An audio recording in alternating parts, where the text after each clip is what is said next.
Before we go deep into the piece, we take a quick glance at John Clare's life and works. John Clare was known as the pheasant poet, for his works chiefly revolve around English countryside. Born in 1793, he struggled to make an impact as a poet in his early life.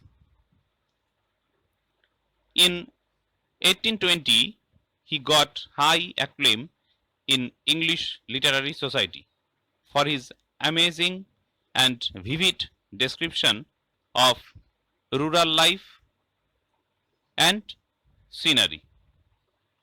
He is considered one of the finest romantic poets, along with Lord Byron, S.T. Coleridge, John Keats, P.B. Shelley, and William Wordsworth. Some of his notable works are First Love, Snowstorm, The Village Minstrel, etc. Herein also he gives a picturesque description of an English autumn. John Clare is often overlooked in account of romantic poetry, but he wrote sensitively and originally about the English countryside, and his poetry displays a fine eye for local detail. Now we are going to read John Clare's Autumn.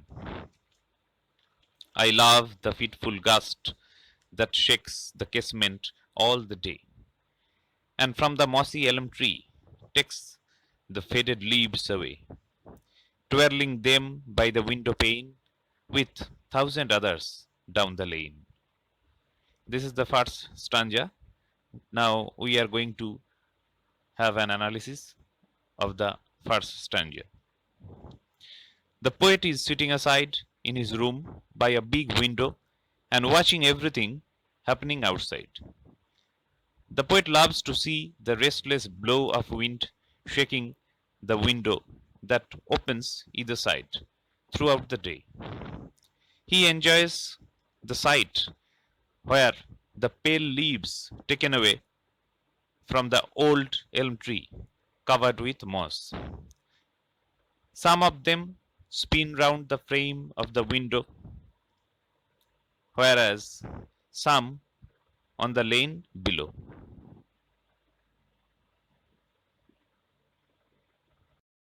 I love to see the shaking twig dance till the shut of eve, the sparrow on the cottage rig, whose chirp would make believe that spring was just now flitting by in summer's lap with flowers to lie.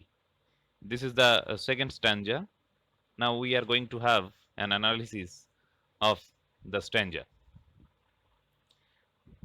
The poet loves to see the giggling shoots of the trees dancing with the wind until evening sets in.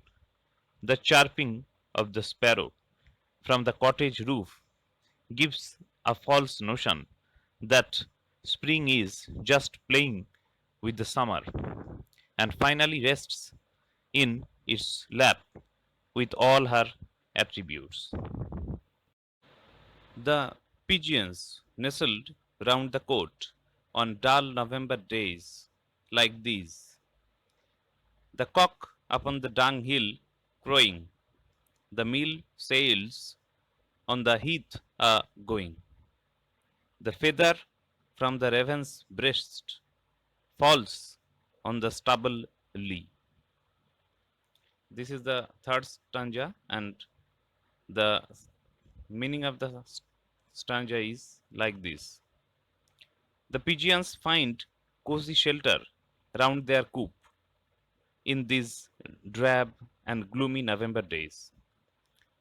The cock crows from the heap of dung, and the sails of the windmills standing on the moorland are on a full go because of the thrust of wind. The feather from the raven's breast falls on the grassland, full of cut stalks sticking out.